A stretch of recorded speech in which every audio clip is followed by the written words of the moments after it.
Rasululloh sollallohu alayhi vasallam hadislarda marhamat qiladi: "Salatatun la yukallimuhumullohu yawmal qiyamah va la yanzuru ilayhim va lahum azabun alim."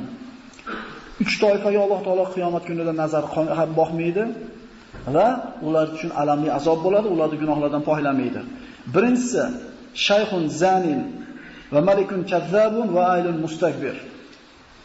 Zinokor chol birinchisi. Alloh taolo unga hech qachon rahmat nazari bilan qaramaydi deyapti. Qarib qolgan lekin zinodan tiyilmagan.